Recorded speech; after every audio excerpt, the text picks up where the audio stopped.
बोलिए सद्गुरुदेव भगवान की, गुरु माता की, भगवान भोलेनाथ की, माता कामाख्या की, सभी संतों की, गौ माता की।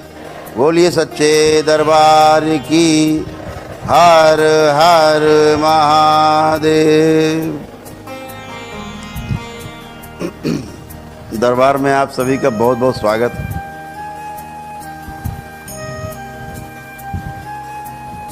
गुरु पूर्णिमा नज़दीक आ रही है। पिछली बार भी गुरु पूर्णिमा से कार्यक्रम शुरू होने थे, फिर वो बाधित हो गए कोरोना ड्यू टू लॉकडाउन। तो गुरु पूर्णिमा से पूजनी बाबा जी की ओर से दीक्षा का कार्यक्रम शुरू होगा, जो हर पूर्णिमा को, प्रत्येक पूर्णिमा में होता रहेगा। हर महीने की पूर्णिमा में दीक्षा का कार्यक्रम होता रहेगा। जो लोग जुड़ेंगे श्री राधा रमन शिष्य संप्रदाय में, वो हर पूर्णिमा में दीक्षा ग्रहण कर सकते हैं। जो 3 प्रकार की दीक्षाएं हैं, 2 दीक्षाएं गृहस्थों के लिए हैं और तीसरी दीक्षा जो है वो साधकों के लिए, तंत्र के साधकों के लिए, उनके लिए। अभी जब आपकी स्मृति चिकित्सा हो गई है, अभी आपको क्लीन करेंगे, सबको सारी गंदगी साफ करेंगे। इसके बाद जिसकी स्मृति चिकित्सा तक हो चुकी, यानी 9 हवन हो गए, उनके शुद्धि हो गई, पूरी शरीर की, मन की, जीवन की, सबकी शुद्धि हो गई, रोग और कष्टों की स्मृतियाँ हट गई, ख़त्म हो गई, पेशी कट गई सबकी, किसी की पेशी शेष नहीं। ये सब होने के बाद जब आप गुरु दीक्षा के कार्यक्रम में आते हैं, तो उसमें पंच महाभूत शुद्धि और सिद्धि, ये 2 करा करके जब आप दरबार में आते हैं, तो दीक्षा के पहले दरबार ये आपको कराता ही कराएगा अपनी ओर से, ताकि आपकी पंच महाभूत शुद्धि हो पूरी तरह से और सिद्धि हो उसकी, ताकि फिर आप साधना के पथ पर तेजी के साथ आगे बढ़ सकें। अभी पूरे विश्व का संकट है कि साधना के लिए दीक्षा तो दे दी जाती है, रास्ता नहीं तैयार है, हाईवे नहीं है। गाड़ी दे दी, कौन सी दे दी? BMW दे दी, रोल्स रॉयस भी दे सकते हैं। बोले कहाँ चलेगी? बोले गांव है साहब, सड़क है नहीं, जंगल है, पहाड़ हैं, चलाओ गाड़ी। ऐसे तो दरबार क्या करता है? आपके सभी पितरों की मुक्ति कराकर, आसुरी शक्तियों की तो हैसियत ही नहीं है कोई, वो पितर के आगे कोई ताकत ही नहीं होती उसकी। सभी आसुरी शक्तियों की छुट्टी तो हो ही जाती। पितरों की मुक्ति होने के बाद उनकी स्मृतियाँ, कष्ट और रोगों की, मानसिक शारीरिक जो आप में रह जाती, वो भी कटने के बाद, आपकी स्वयं की बची हुई स्मृति, उसको भी कट जाने के बाद, आपके कर्म भोग, आपके कर्म बंधन पिछले 10 जन्मों तक के काटे जाते हैं, जिनके कारण आपको इस शरीर यात्रा में, इस जीवन यात्रा में तमाम कष्टों का, शारीरिक, मानसिक, आर्थिक, सामाजिक, पारिवारिक संकटों का सामना करना पड़ता है। उनके कारण जो आपकी अपनी स्वयं की स्मृतियां हैं, स्वयं के कर्म बंधन है, स्वयं के कर्म भोग भोगने के लिए होता है, वो भी सब कट जाता है इसमें, जिसमें आप आज बैठे हैं। यहाँ तक प्लेन होने के बाद आप यहाँ तक होने के बाद आप अपने घर आराम से जीवन यापन अपना कर सकते हैं। आज आपकी गाड़ी गड्ढों से निकल के हाईवे पे खड़ी होगी। दीक्षा उनके लिए है जो साधना पथ पे आगे बढ़ करके कुछ करना चाहते हैं, अपना इहलोक के साथ साथ परलोक सुधारना चाहते हैं, 84 लाख योनियों के बंधन से मुक्ति पाना चाहते हैं, प्रश्नों से मुक्ति पाना चाहते हैं, दुखों से मुक्ति पाना चाहते हैं, समस्याओं से मुक्ति पाना चाहते हैं। तो ऐसे मुक्ति पा करके उसे मोक्ष कहा। दुखों के बंधन से मुक्ति हो जाए, इसे मोक्ष कहा। प्रश्नों से मुक्ति हो जाए, इसे मोक्ष कहा। तो मोक्ष हो जाए आपको, ठीक है। इसके लिए ये तमाम दीक्षाएं होती हैं। दीक्षा का अभी तो लोगों ने किया लगा रखा है अर्थ कि दीक्षा ले लो सब कुछ बढ़िया हो जाए, व्यापार कैसे चले, तो नोट कैसे छपे। दीक्षा इसके लिए बिल्कुल नहीं होती। नोट कैसे छपेगा ये आपके श्रम पर निर्भर है। समृद्धि का एक ही फार्मूला है, श्रम और सद्गुरु की कृपा, पूर्ण गुरु की कृपा, वो आप पे है। श्रम करेंगे समृद्धि मिलेगी। अभी तो सारा कार्यक्रम इसलिए है कि साहब हम कैसे धनवान बन जाएं, कैसे हमारा बड़ा नाम हो जाए, इसके लिए दीक्षा कहीं मिल जाए तो काम हो जाए। दीक्षा शब्द का जो अर्थ है ना, बड़ा व्यापक, बहुत व्यापक है। नर से नारायण बनने की प्रक्रिया जहां शुरू होती है उसका टूल है दीक्षा। पुरुष से पुरुषोत्तम बनने की जो प्रक्रिया है उसका जो टूल है, औजार है, उसका नाम है दीक्षा। जो मृत्यु से आपको अमृत्यु की ओर ले जाए, भय से अभय की ओर ले जाए,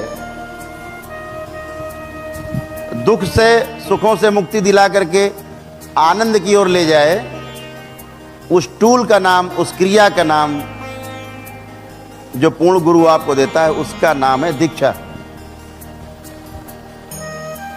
दीक्षा इसलिए कदापि नहीं कि आपको धन दौलत और हीरे जवाहरात मिले इसलिए दीक्षा। लोग कहते हैं ना गुरु मिलना बहुत कठिन, यहां दिखता शिष्य मिलना बहुत कठिन।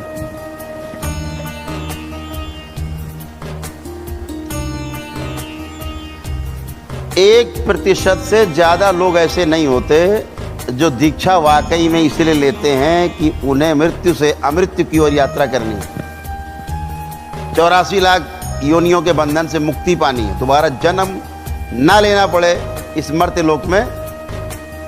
ऐसे भावना रखने वाले शिष्य 1% से ज्यादा नहीं।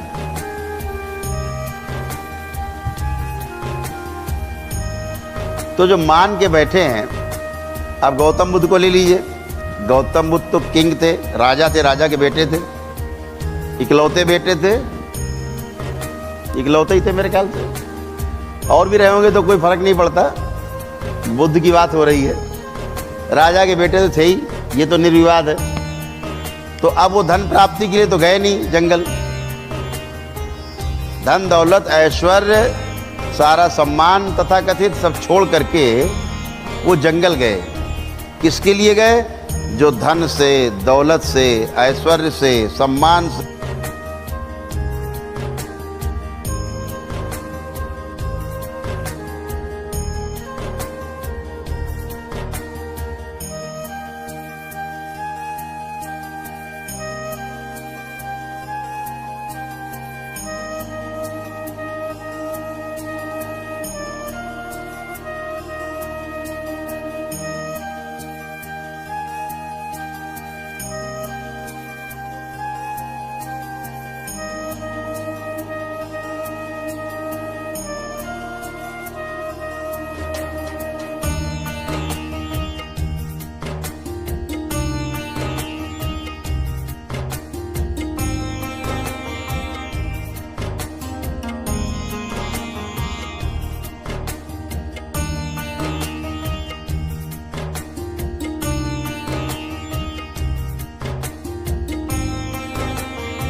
मिलेगा, अप्सराएं मिलेंगी, इसके लिए नहीं गए।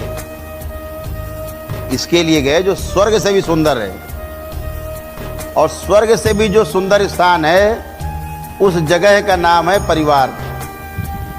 अपना परिवार, स्वयं का परिवार, वो स्वर्ग से भी सुंदर है।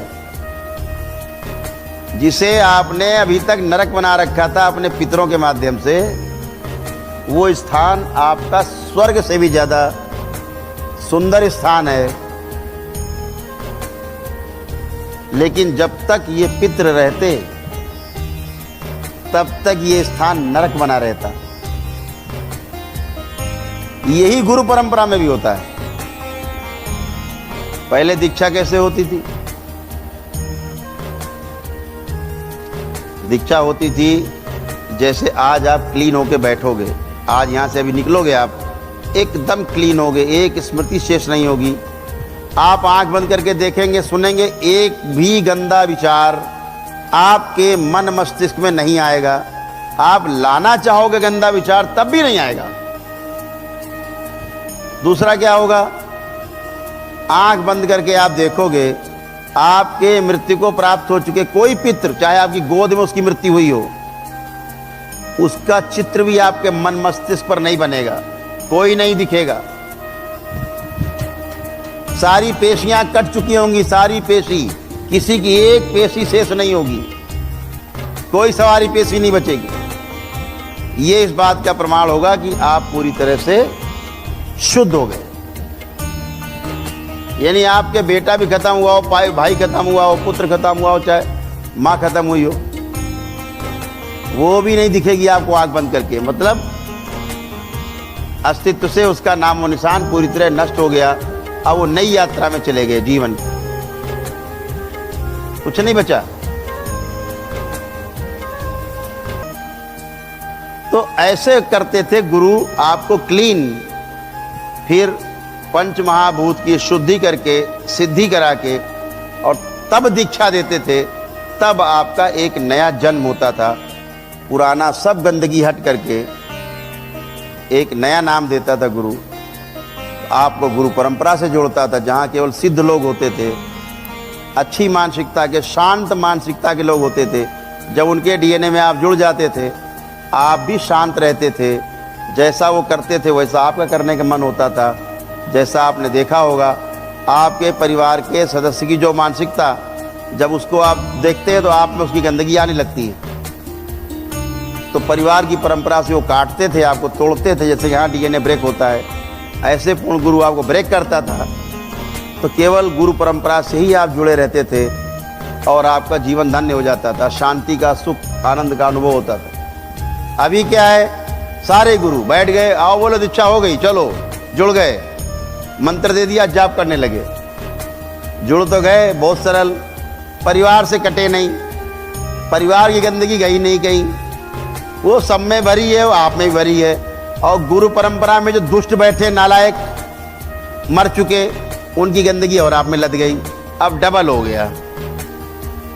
अब आपके कर्म भोग दुगने हो गए। गुरुओं का भी ढो, अब गुरु को भी ढो साथ में, उसको भी लाद के घूमो, वो भी आपको तंग करेगा। तो कोई ध्यान व्यान होता नहीं। कहने की बातें बहुत साधक, गुरु जी हमको तो बजरंग बली दिखाई देते। मैं देखता है यार, एक खबीस को देख रहा है, खबीस इसको बजरंग बली बन के दिखा रहा है, मैं बजरंग बली, पूजा खा रहा है और मारे डाल रहा है। अच्छा तो ठीक हो, नहीं गुरुजी घर में बहन को पेशी आ रही है, अम्मा को कैंसर है, बप्पा पैरालाइज हैं, और गुरुजी हमें तो पागलों जैसी स्थिति हो गई है। लेकिन बजरंग बली दिख रहे हैं उन्हें, दुर्गा मैया दिख रही हैं, बजरंग बली दिख रहे हैं उन्हें, शीतला मैया दिख रही उन्हें, सब दिख रहे हैं, लेकिन मरे जा रहे हैं। घर में खाने को नहीं, गुरुजी मर रहे भूखे। देवी देवता का आपको आशीर्वाद मिले, साथ मिले, और आप भूखे मरे, आपके काम खराब हो, आपके घर में बीमारियां डेरा डालेंगी? कभी नहीं, कभी भी नहीं। ये तो वही हाल है कि साहब सूरज निकला हुआ है, नहीं साहब अंधेरा है, दो बातें एक साथ नहीं होंगी। प्रकाश है तो अंधेरा नहीं ही होगा। तो क्या निकला कि प्रकाश नहीं है, आप अंधेरे के साथ में हो। देवी देवता नहीं है, आप राक्षसों के साथ में हो। और वही आप संकट झेल रहे हो। ध्यान करते गुरुजी शंकर जी आ गए साहब। शंकर जी ने कहा अब तुम्हें आशीर्वाद है, परेशान मत हो। सब भूत प्रेत तो वही स्मृतियां, वही थॉट्स, वही देख देख के आनंदित हैं। मरे जा रहे हैं साथ में, मरे भी जा रहे हैं साथ में। क्या होता? कुछ नहीं होने वाला। जब तक इस प्रकार से शुद्धि नहीं हो जाएगी, जैसे आज आप हमेशा के लिए शुद्ध होने जा रहे हो, तब तक दीक्षा का कोई अर्थ नहीं, कोई अर्थ नहीं। और दीक्षा का यह अर्थ बिल्कुल नहीं कि मृत्यु पर आप विजय प्राप्त कर लोगे। मृत्यु के भय पर विजय प्राप्त हो जाएगी, उसका नाम दीक्षा है। लेकिन मृत्यु पर आपकी विजय प्राप्त नहीं। किसकी मृत्यु? शरीर की मृत्यु। जीवन तो मरता ही नहीं, शरीर की मृत्यु की बात हो रही है। शरीर तो मरेगा। गौतम बुद्ध को भी अमरता प्राप्त हुई, लेकिन शरीर तो मरा, शरीर तो बचेगा नहीं। शरीर बचने का कोई मतलब नहीं बचता। तो मृत्यु का भय समाप्त होगा। आशा यही कहने का है कि सब कुछ अच्छा होने के बाद आपको आज अकाउंट, गंदगी का आज का आपका अकाउंट नील होगा। तो गंदगी का आपका अकाउंट नील होगा और आज से नील। अब आप जो स्मृतियां बनाओगे वही आपके साथ होंगी। ये आपको समझना है। तो स्मृतियां कृपा करके अच्छी बनाएं। कौन सा पैसा लगता है अच्छी स्मृति बनाने में? एक सज्जन ना ऐसे ऐसे कर रहे थे बैठे बैठे अपने घर के बाहर। एक आप जैसा कोई आदमी निकला, पूछा कि भैया क्या कर रहे हो यार, ऐसे से क्या कर रहे हो? बोले मैं गुड़ खा रहा हूं। तो गुड़ कहाँ है? बोले झूठ मूठ का खा रहा हूं। झूठ मूठ का गुड़ तो है नहीं, झूठ मूठ में खा रहे हैं गुड़, आनंद ले रहे हैं गुड़ का। तो उनका भले आदमी, अबे झूठे मूठ खाना है तो रसगुल्ला का, गुड़ का है खा रहा बैठ के, रसगुल्ले खा ले बैठ के, छेने खा, काला जाम खा, रसमलाई खा, जब झूठ मूठ ही खाना है। अरे भाई जब झूठी मूठ में सोचना है तो अच्छा सोचो, खराब खराब क्यों सोचेंगे? तो अब तो खराब सोचने वाले गए। दरबार इतना बड़ा प्रमाण आपको देता है, विश्व में कोई आपको नहीं दे सकता। जब आपसे हम कहें कि सोचिए, एक गंदा ख्याल आपके अंदर अब नहीं आ सकता, आज से काम खत्म। जब गंदा ख्याल ही नहीं आएगा तो गंदे स्वप्न भी नहीं आएंगे। और पितृ आपके मुक्ति हो गए तो एक भी पितृ जो आपके परिवार का कोई भी मरा होगा, आंख बंद करके उसे आप देख नहीं सकते। जिसे आप रोज देखते थे आंख बंद करके, उसे आप देख भी नहीं सकते। मुक्ति हो गई, ये प्रमाण है। इससे बड़ा प्रमाण संसार में आपको कोई नहीं दे सकता।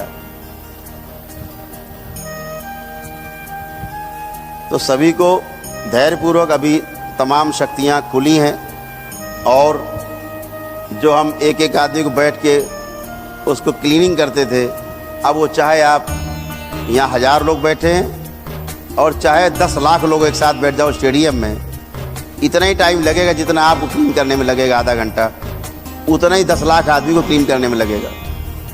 समझ गए? तो अब वो शक्तियाँ दरबार की खुली हैं। अभी पूर्णिमा में और दिव्य शक्तियाँ जो बची हैं संसार की, वो लगभग सब खुल जाएंगी। ठीक है?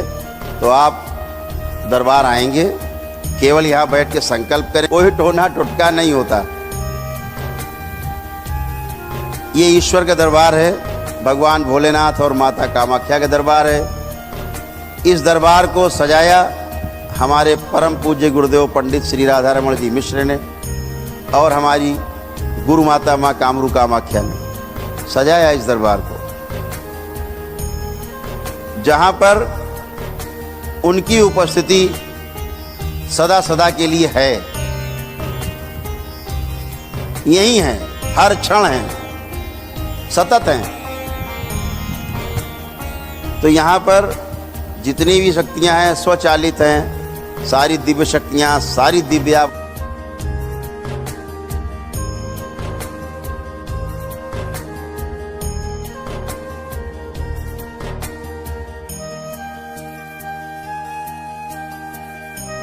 तो आप आज क्लीन होके अपने घर जाओगे पूरी तरह से।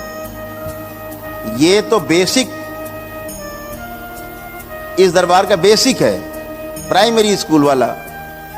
इसके बाद तो भी junior high school, college, degree college, ये बाकी है। ये तो उसका बेसिक पार्ट है कि पहले जब तक ये गंदगी नहीं चली जाएगी तब तक अभी आप जब सुनने के लायक नहीं बने, मैंने आपको 4 चीजें बताई थी, सुना आपने कभी वीडियो में? समाधि प्राप्त करने के लिए 4 चरण। पहला चरण श्रवण का, यानी ठीक से सुनना, ध्यान पूर्वक सुनना। दूसरा चरण मनन का, जो सुना गया उसको एनालाइज करना, मनन करना उसके ऊपर। तीसरा चरण निधिध्यासन का, जो सुना, मनन किया, सही पाया तो आचरण में उतर गया, उसे कहा गया निधिध्यासन। इसके अनुसार हमने बताई हुई विधियों के, गुरुओं के अनुसार चले, इन 3 के बाद जो प्राप्त होता वो समाधि है, यानी मन की मृत्यु और आत्मा का वास्तविक प्रकाश उदय होता है। तो ऐसे 4 चरण हैं। ये 4 चरण प्राप्त करके ही आप ज्ञान को उपलब्ध होने की यात्रा पे पहला कदम रखते हैं। आप समाधि अवस्था में कोई ज्ञान नहीं, सब झूठ, एकदम झूठ। समाधि में कोई ज्ञान नहीं है, एकदम नहीं है, नील सन्नाटा है, अभूतपूर्व सन्नाटा। ना इच्छा है, न विचार है, न आशाएं हैं, कोई टेस्ट नहीं, कोई थॉट्स नहीं, कोई डिजायर नहीं, शून्य हो गया है। ये समाधि है। समाधि का अर्थ समय आधि, यानी आदि माने जहां अंत, आदि माने शुरुआत, आधि माने अंत। तो समय आधि, समयाधि, जहां समय का अंत हो जाए वहां पहुंच जाएं आप, वो अवस्था समाधि की है। साम्यांत हो जाए, यानी अभी तो समय है, क्या बज रहा है भाई? बोले 1:30 बज रहा है। उस अवस्था में जाइए पीछे चलते हुए जहां समय था ही नहीं, सब चारों ओर जल राशि, चारों ओर जल राशि, चारों ओर अथाह जल राशि। धीरे धीरे धीरे निर्माण होना शुरू हुआ ब्रह्मांड का। ये 84th ब्रह्मांड में हम ट्रेवल कर रहे हैं। 83 ब्रह्मांड इससे पहले डिस्ट्रॉय हो चुके, जिसमें 63 ब्रह्मांड पूरी तरह से डिस्ट्रॉय हो गए और 21 ब्रह्मांड धीरे धीरे डिस्ट्रॉय हो रहे हैं। सबसे कम डिस्ट्रॉय हुआ है जो 83वां ब्रह्मांड था, और सबसे ज़्यादा जो नष्ट होकर थोड़ा बचा है वो 64वां ब्रह्मांड है। ठीक है, तो ये 84वां ब्रह्मांड की यात्रा में हम लोग चल रहे हैं। ऐसे 108 ब्रह्मांड की यात्रा मानव जाति करेगी। अभी तो ये 84th ब्रह्मांड में हम ट्रेवल कर रहे हैं। तो जब समय का अंत हो जाए, समय का अतिक्रमण करके आप आगे पहुंच जाएं, जहां समय नहीं है, क्या बचा? सन्नाटा। यही समाधि है, कोई प्रश्न नहीं है। तो अभी जहां आप नहीं थे वो समय का अंत है। यहां से इधर से देखें तो, उधर से देखें तो समय की शुरुआत है। ऐसे तो हमें ट्रेवल करके वापस कहाँ पहुंचना है? जहां समय का अंत हो जाए, समय आधि हो जाए, समाधि हो जाए, लेकिन वहां ज्ञान नहीं है। आपको उठा के मंगल ग्रह पर रख दें अकेले, अब बताओ क्या करोगे वहां, और आपको वहीं रहना है। अब बताओ क्या विचार करोगे? सन्नाटा हो गया। ऐसे ही समाधि में ज्ञान नहीं है।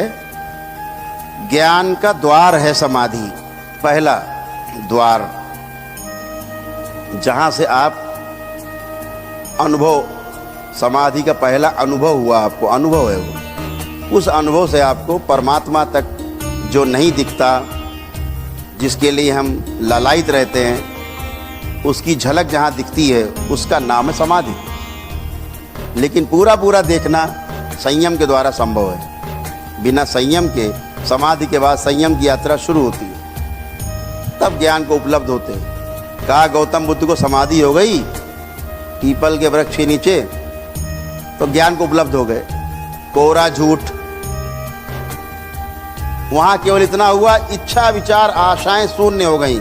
इसीलिए गौतम बुद्ध को जब समाधि हुई पहली बार, 1 सप्ताह तक उठे नहीं, आंख नहीं खुली, इच्छा विचार आशा नहीं, पलक खोलने की भी इच्छा नहीं।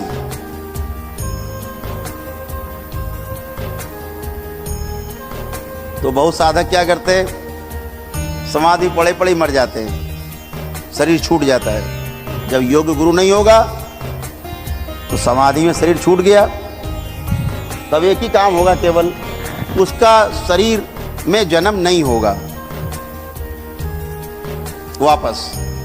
जिसको समाधि हो गई, किसी भी 84 लाख योनि में उसका दोबारा जन्म उसकी इच्छा के बगैर नहीं होगा, क्योंकि इच्छा है नहीं, इच्छा तो बची रही ना, तो जन्म भी नहीं होगा।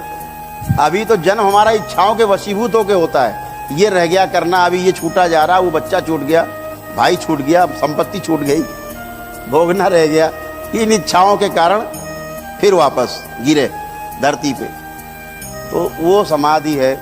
ऐसे 4 चरण हैं, ऐसे आपको धीरे धीरे अनुभव होता है। वो आपका ही प्रयास से होता है। गुरु का काम सिर्फ इतना है, इंगित करना शब्द के द्वारा। शब्द से इंगित वस्तु, वस्तु में निहित अर्थ, और अर्थ से साक्षात्कार करा देना, अध्ययन करा देना, इतना काम गुरु का। अर्थ से साक्षात्कार हो जाए, इसे अध्ययन कहा गया। ठीक, जो विधि है उसे अध्यात्म कहा गया। आगे का काम आपका अनुभव करना। गुरु का सिर्फ इतना काम, शब्द, शब्द से इंगित वस्तु, वस्तु में जो निहित अर्थ है उसको समझाना, अनुभव कराना, और अर्थ का साक्षात्कार करा देना पूरा आपको। ये अध्ययन पूरा हुआ। ऐसे उसके लिए श्रवण करना बहुत आवश्यक है, सुनना ध्यान से बहुत आवश्यक। अभी तो आपके अंदर इतने भरे हुए बैठे थे, आपको सुनने ही नहीं देते थे। अब गुरु बोल रहा है, आप टेक ऑफ कर गए, उड़ गए। कौन सुनने वाला? कोई नहीं। सुनने वाला अंगूठे में बैठा, जिनको सुनना नहीं मेधस कंट्रोल करके बैठे। जब सुनोगे नहीं, श्रवण नहीं ठीक से होगा, श्रवण नहीं होगा, एक आप अच्छे श्रावक नहीं बनेंगे, मनन होगा नहीं। मनन नहीं होगा तो क्या करोगे पता है? फिर आप सुनने में मिसिंग होगी तो क्या करोगे पता है? आप चिंतन करोगे। चित्त की 2 क्रियाएं हैं, चिंतन और विश्लेषण। तो विश्लेषण ना करके आप क्या करोगे? चिंतन। चिंतन कहाँ से शुरू करता है? निगेटिविटी से। गुलाब का पौधा, अरे यार बड़े कांटे हैं इसमें, कांटा, ये पौधा मत लगाना, कांटे इसमें चुभ जाएगा, फूल तोड़ चुभ जाता है। यहाँ से शुरू करेगा, ये चिंतन है। और मनन क्या है? एनालिसिस क्या है? बहुत सुंदर पुष्प है, कितना सुंदर इसका रंग है, कितनी सुंदर इसकी खुशबू है, बनाने वाला परमात्मा कितना सुंदर होगा, है ना? एक एक उसके कितने इसके गुण हैं पुष्प में, ये दिखेगा जब आप मनन करेंगे। और ऐसा नहीं कि मनन करने वाला का ध्यान कांटे पे नहीं है कैसे कांटे से कैसे बच के फूल को तोड़ा जाए, इस पर भी है। इस कांटे का कौन सा सदुपयोग किया जाए, इस पे है। ये मनन है, ये विश्लेषण है, ये एनालिसिस है, एनालाइज करते हैं आप। एनालाइजिंग जो होती है तभी हो पाएगी जब बात को आप ठीक से सुनेंगे। नहीं सुनेंगे, केवल आपको कमी निकालनी है कि इसको एक कमी बतानी, पूरा लेक्चर सुन लो 1 घंटे का, लेकिन एक बात पकड़नी है गुरुजी की, जहां पे गुरुजी को ढेर किया जा सके पूछ के। बाकी भूल गए, 100 बताई, ध्यान ही नहीं है, क्योंकि एक ढूंढ रहे हैं, कोई मिल जाए, कोई एक मिल जाए। तो एक गुरुजी ये वाली बताओ, ये चिंतन है। कमी निकालना, जैसे वैज्ञानिक करते हैं, कमी निकालना। हर वैज्ञानिक पिछले वैज्ञानिक की कमी निकालने के लिए आतुर है। कैसे पिछले वाले वैज्ञानिक को हम झूठा करार दे दें और बड़े वैज्ञानिक बन जाएं, इतनी दौड़ है। इसका नाम है चिंतन। तो चिंतन में, मनन में बहुत बड़ा अंतर है। चिंतन हमेशा नकारात्मक विधि का नाम है, नकारात्मकता से शुरू करेगा, निगेटिविटी से शुरू करेगा सोचना, और उसका अंत भी निगेटिविटी पे ही होगा। और जो मनन होगा, निष्पक्ष रूप से सोचना, ध्यान करना, जो कहा गया है एनालाइज करना कि हाँ भाई गुरुजी बात कर रहे थे ठीक है, नहीं लेकिन हम बोल रहे हैं, उसी समय एनालाइज करते जाओ, आप कहीं नहीं पहुंचोगे। क्योंकि ध्यान एक ही है, चेतना एक ही है। एक ही बार में एक बार आप एक ही बात सुन सकते हैं ध्यान से, एक साथ 2 चीजें ध्यान से आप नहीं सुन सकते। तो सुनने में ध्यान पूरा बना रहे, चेतना कान के पास बनी रहे, आप स्वयं पूरा कान बन जाओ, कान के अतिरिक्त सुनने के अतिरिक्त कुछ बचे नहीं, इसे कहा गया श्रवण। जब ठीक से सुनेंगे, लेक्चर पूरा हो जाए, तो सुने गए पर पूरे ध्यान से विवेचन करना, उसकी विवेचना करना, मीमांसा करना, एनालाइज करना, विश्लेषण करना, इसे कहा गया मनन। तब आप जो अच्छा याद नहीं कि जो अच्छा ग्रहण कर लिया, थोथा दे ही उड़ाए। गेहूं पछोड़ती ना माताएं, देखो ना, उसकी भूसी उड़ा देती, गेहूं रह जाता है सूप में। तो ऐसे अच्छा ये बढ़िया है, इसको ग्रहण किया जाए। एनालाइज करो अपने अधिकार पर, अपने निरीक्षण के अधिकार पे, स्वनिरीक्षण, परीक्षण के आधार पे, सभी में सर्वेक्षण के आधार पे आप उसको देखें। इसे मनन का, इसमें जो चीज़ अच्छी होगी फिर आपके जीवन में उतर ही जाएगी, अपने आप आपके आचरण में आ जाएगी। ऐसा है। तो ये क्लीनिंग बहुत आवश्यक है। जितना क्लीनिंग आज आपकी होने जा रही, अभी दीक्षा का कार्यक्रम होगा, दीक्षा में रजिस्ट्रेशन हो रहे हैं, जितने रजिस्ट्रेशन अभी हो जाएंगे वो उनको दीक्षा मिलेगी। जब दीक्षा में आएंगे तो उनको दरबार की ओर से जो दीक्षा की किट है, उसमें अंग वस्त्र भी है, माला भी हैं, जाप करने वाली भी हैं, तमाम चीज़ें उसमें हैं। वो दे करके और हवन वगैरह करा करके उनसे सामूहिक हवन, जैसे आपने देखा होगा अभी सचंडी यज्ञ हुआ था अपने यहाँ, ऐसे ही सामूहिक हवन करके फिर दीक्षा का कार्यक्रम होगा। तो ऐसे हमेशा के लिए क्लीन, हमेशा के लिए क्लीन। आप सीधे सीधे बाबा के डीएनए से जुड़ जाएंगे, बाबा की गुरु परंपरा से जुड़ जाएंगे। फिर इस संसार में किसी की हैसियत नहीं जो उस डीएनए में घुस सके। उस डीएनए में घुसने की ताकत संसार में किसी की भी नहीं। अगर देवी देवता भी आना चाहेंगे आपके डीएनए के अंदर, तो बगैर इजाज़त, बगैर अनुमति एंट्री नहीं है। ऐसा कोई नहीं प्रवेश कर सकता।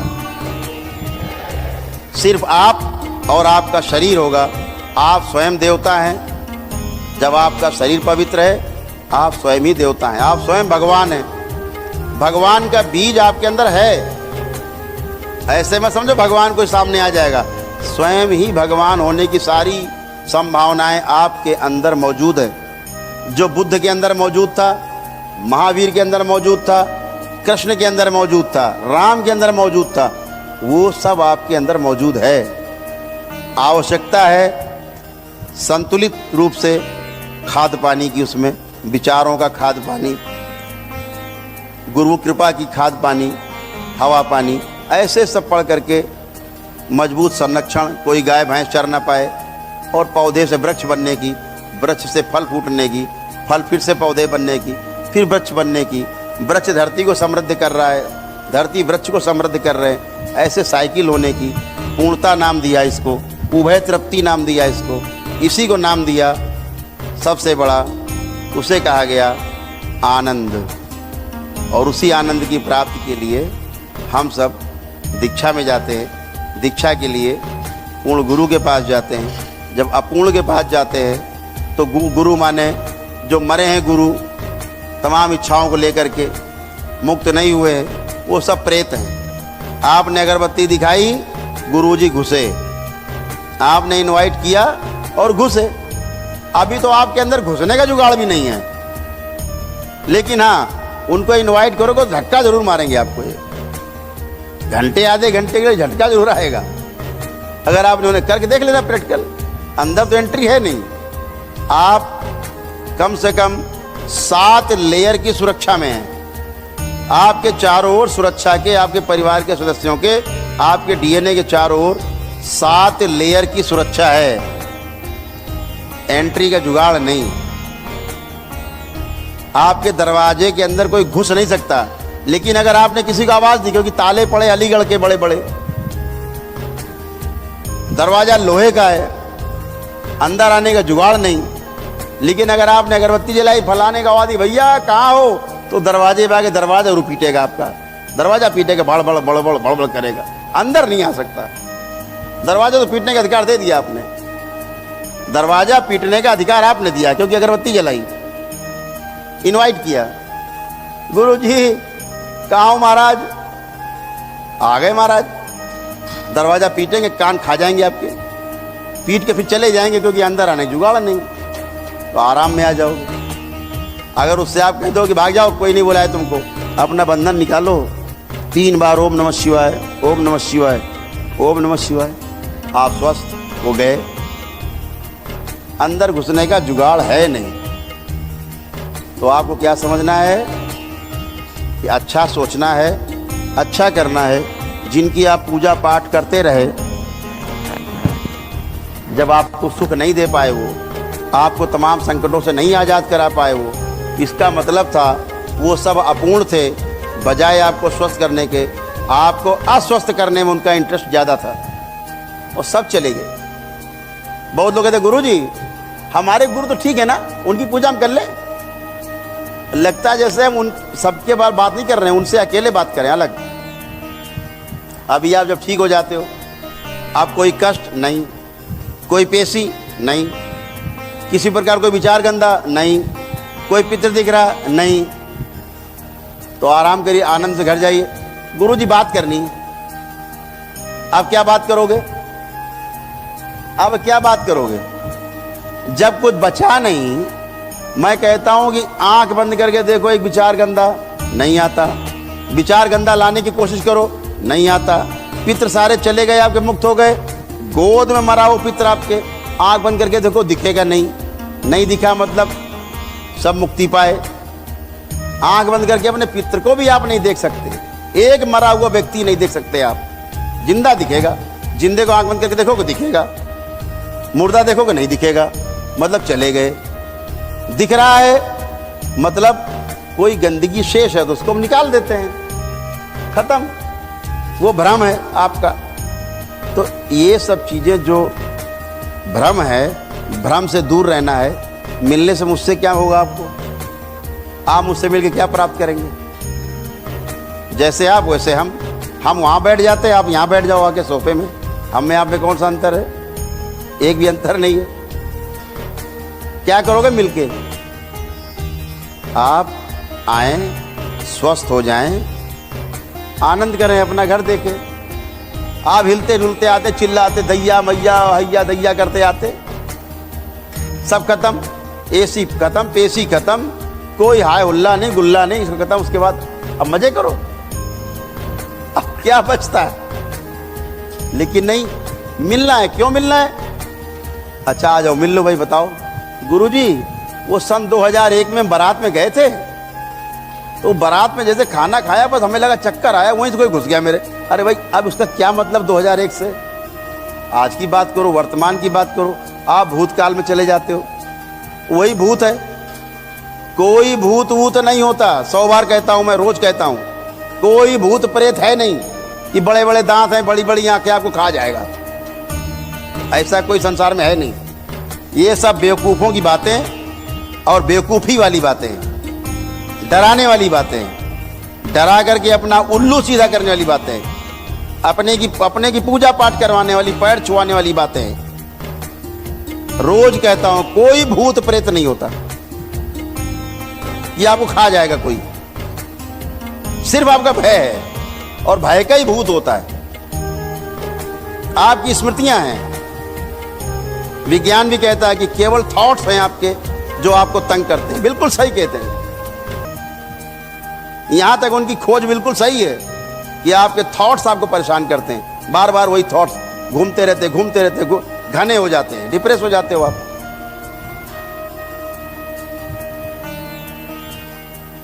तो कहां भूत होता क्या फिर? विज्ञान सम्मत विवेक, विज्ञान सम्मत धर्म हो, उस पे चलो, तभी आपको भय से अभय की ओर यात्रा शुरू होगी। समझ गए? अदरवाइज भय में जीना तो सभी का जीना है। अभी आप लोग दरबार आए थे पहली बार, सबको भूत प्रेत से डर लगता था। अब कितने लोग जिनको भूत प्रेत से डर लगता, हाथ उठाओ।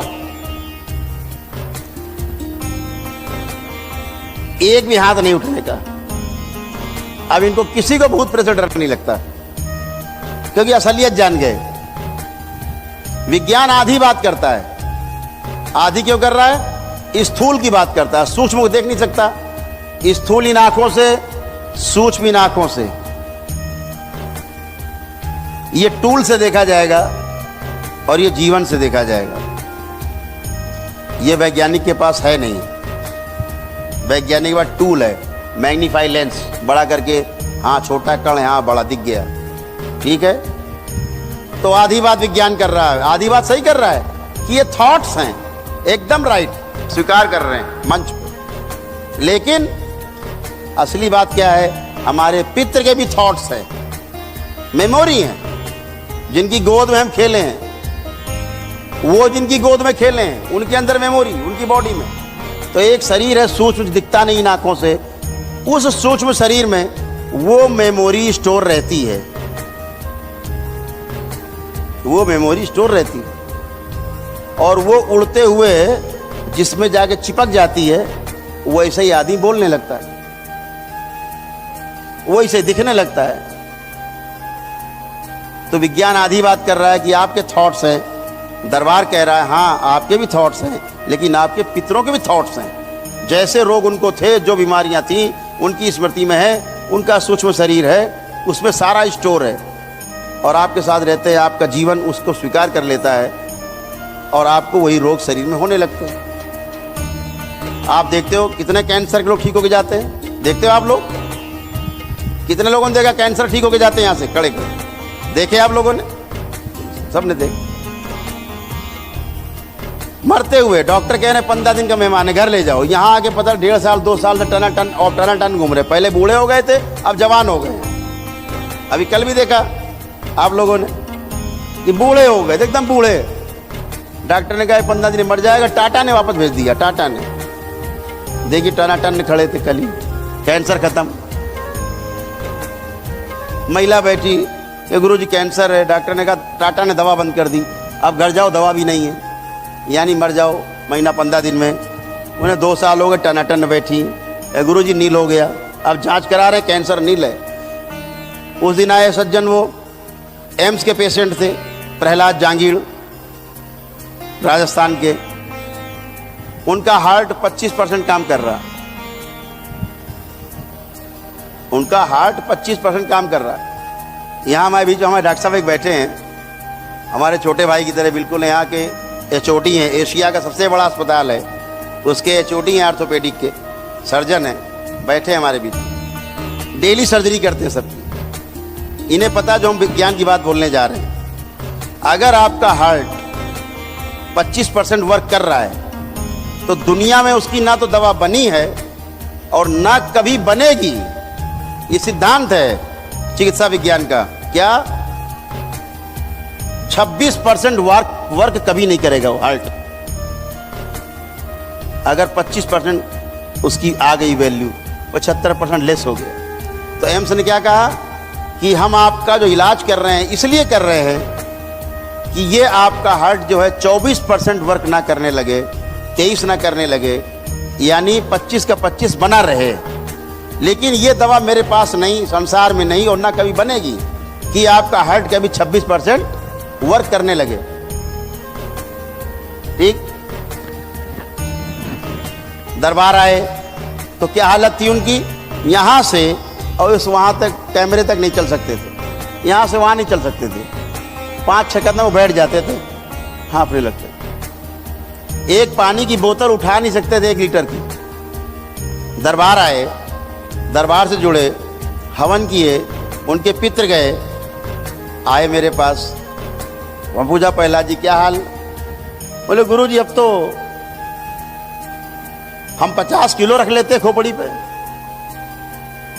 50 किलो को चल फिर ले। तो हाँ गुरु जी 3 किलोमीटर रोज टहलते सुबह। जो 3 कदम बैठ जाता था वो 3 किलोमीटर रोज टहल रहा है। तो हमने कहा कि प्रहलाद जी आपका हार्ट इस समय लगभग 50% काम कर रहा है, आप चेकअप कराना। अगली बार जब आप आओगे तो 75% वर्क करता मिलेगा, ये दरबार का कहना है। वो गए, उन्होंने अपना चेकअप कराया उसी समय, तो निकला उनकी मशीन में 42% वर्क कर रहा है। 5-6 दिन पहले लाइव में है, उनका सारा रिकॉर्ड भी लाइव उसमें लाइव में है, सारे पेपर्स उनके ऑन रिकॉर्ड। एम्स 42, वो कब की रिपोर्ट है, फरवरी की, 25 फरवरी 2021। आपने देखा हो लाइव में, अगर देखा आप लोगों ने, देखा है ना। हमने कहा कि ये 25 फरवरी 2021 की रिपोर्ट है, अभी कराओ जाके, आपका 80% काम कर रहा है। अभी तुम्हें क्या तकलीफ? बोले गुरु जी मुझे कोई तकलीफ नहीं, मैं तो रोज वर्जिश करता हूं, मैं तो कसरत करता हूं रोज। तो ये क्या है, एक सेल डेड हो जाता है, जो एसेंशियल ऑर्गन है उनका दोबारा बनना संभव नहीं, दोबारा बनते नहीं, कभी नहीं बनते। एक बच्चा यहाँ दरबार में आया, आदित्य नाम है, उसके फादर IIM के डायरेक्टर, IIM लखनऊ डायरेक्टर थे, इस समय IIM रांची के डायरेक्टर हैं। एक लंग सड़ा हुआ, दोबारा बनता नहीं। डॉक्टर साहब बनेगा दोबारा लंग्स? सड़ गया, गल गया, दोबारा बनेगा? नहीं बनेगा।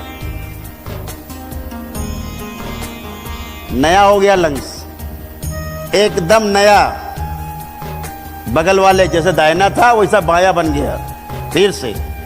और वही KGMC, वही क्या बोलते हैं PGI के सारे डॉक्टर्स का पैनल बैठ करके बड़ा उधेड़-बुन में लग गए कि गुरु कोई ऐसी दवा हाथ लग गई कि इसका दोबारा बन गया। ये तो सिद्धांत फेल हो गया चिकित्सा विज्ञान का कि दोबारा बनते ही नहीं टिश्यू।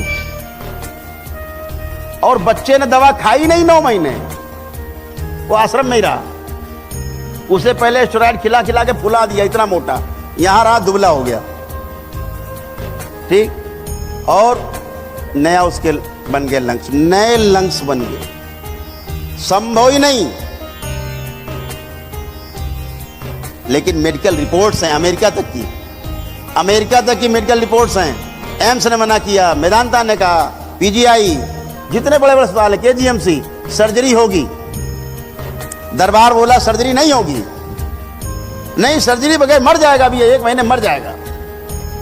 अच्छा जी, वो सर्जरी कराने बेचारे पहुंच गए, डॉक्टर ने वहाँ पैनल ने कहा PGI में कि नहीं कराओगे मर जाएगा ये, महीने भर में ले जाइए, क्या बकवास कर रहे हैं आप, बगैर सर्जरी कैसे ठीक होगा। मरता क्या न करता, एडमिट करा दिया। जब वो चेकअप करने के लिए PGI में अंदर गए तो मशीन खराब हो गई। अब उस बच्चे का ही भाग्य, मशीन ही खराब हो गई। बोले साहब इसको बनने में तो महीना भर लग जाएगा।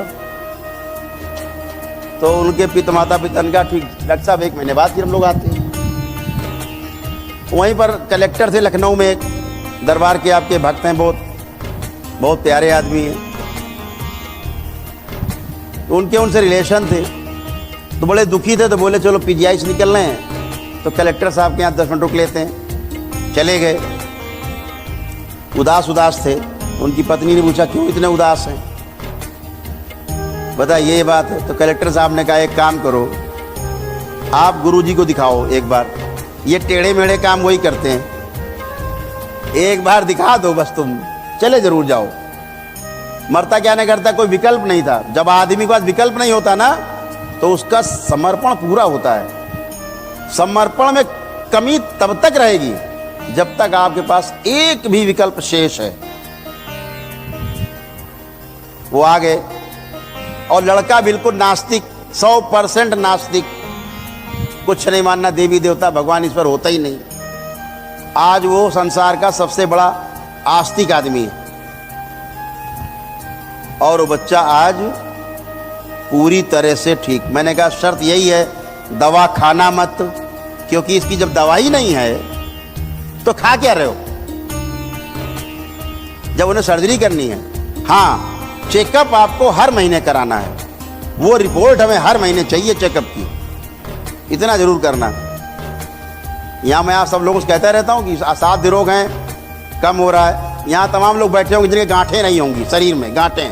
ऐसे कितने लोग हैं जिनकी गांठें छोटी हो गई पहले से, हाथ उठाए, हाथ उठाई जिनकी गांठें छोटी हो गई, देखिए हाथ उठ रहे हैं। अब ये गांठें बड़ी से छोटी हो गई, यानी खत्म हो रही हैं। दरबार से जुड़ते आपकी जो गांठें रहती हैं, छोटी होना अपने आप शुरू हो जाती है और खत्म हो जाती है। अभी हमारे दरबार के वो सुन रहे होंगे इस समय लाइव, उनको बड़ा शौक है, लाइव हमको देख रहे होंगे इस समय, कैमरा उनका वो मोबाइल ऑन होगा पक्का है। दरबार के बड़े भक्त, एकदम प्रिय, हमारे हृदय में रहने वाले। 5-6 दिन पहले फोन आया, ये जानती पूजा बैठी वहीं रहती, क्या फोन आया, गुरुजी बहुत कष्ट, बहुत दर्द हो रहा। ठीक है भाई, हट गया। अब बोले ठीक, 10% सांस लेने में दिक्कत हो रही है। हमने कहा वो कफ है, आपके अंदर कफ है। जहां आप रात में राजीव जी बैठे थे जेपी में, वहां की बात कर रहा हूं मैं, ठीक है, उन्हीं घर में। बोले सांस लेने में दिक्कत हो रही है। तो मैंने कहा 10% है, मैं एक कफ को दरबार गला देगा, इसको हम पानी बना देते हैं कफ को। तो कफ को हमने पानी बना दिया। हार्ट आपका अच्छे से काम कर रहा, 2 साल से हार्ट की दवा नहीं खा रहे, पहले एंजियोग्राफी एंजियोप्लास्टी करा चुके, स्टेंट डलवा चुके हार्ट में, आर्टरीज में, ठीक है।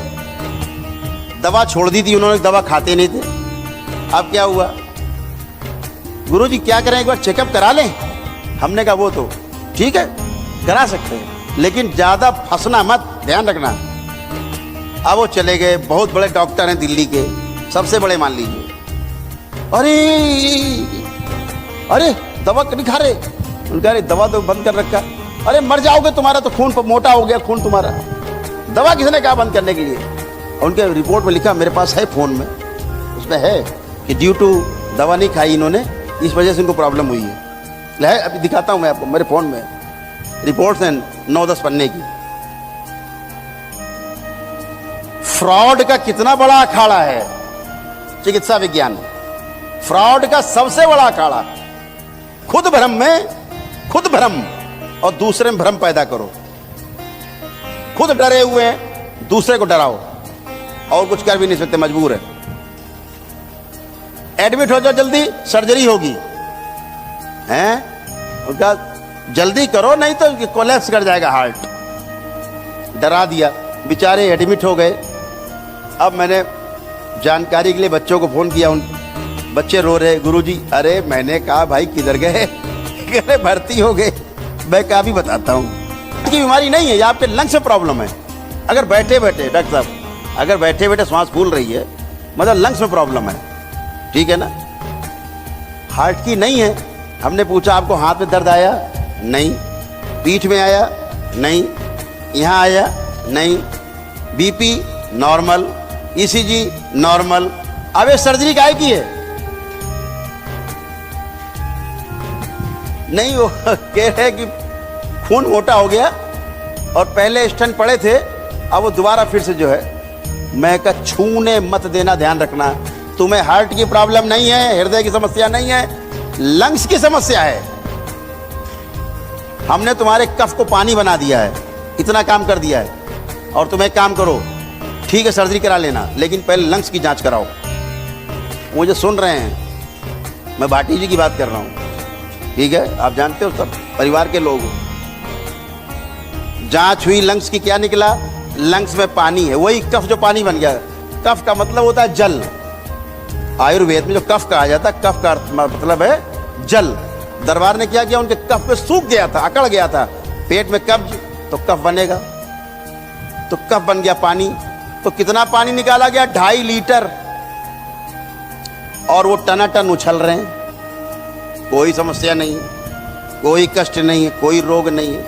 लेकिन जरा सा फंस जाओ, चीर देंगे, चीर डालेंगे। ऐसे ही हो रहा। मैं सर्जरी का विरोधी नहीं, जहां सर्जरी आवश्यक है वहां पर बिल्कुल सर्जरी कराई जाए। मैं यहाँ खुद लोगों से कहता हूँ, जिसकी सर्जरी आवश्यक होती है, आप लोग सुनते हो वीडियो में मैं बोलता हूँ, नहीं आपकी सर्जरी आवश्यक है, आप जाइए सर्जरी कराइए। लेकिन जिसकी सर्जरी नहीं आवश्यक है, चीर डालो। चीरने से पैसे बन जाएंगे, आपको ठीक होना नहीं होना उनसे मतलब नहीं, भाड़ में जाओ। तो ऐसे भ्रम नहीं पालना है। ये भ्रम कौन पैदा करता? कौन पैदा करता है? आपकी सूचनाएं, जो दिन भर आप टेलीविज़न देखते हो, उसके द्वारा। टेलीविज़न देखना कम करिए, वो देखिए जो आपके मतलब का है। अच्छी बातें सुनिए। आज से आपके गंदगी का अकाउंट नील, 0। अभी मैं आपके अंदर गंदगी सफाई करूंगा, सफाई के बाद अभी एकदम सबको क्लीन कर देंगे। आप देखो कुछ भी नहीं दिखेगा, आप दिखेंगे स्वयं, और तभी साधना संभव है। इसके अलावा साधना संभव नहीं। ठीक है। राधा रमण हरि ओम।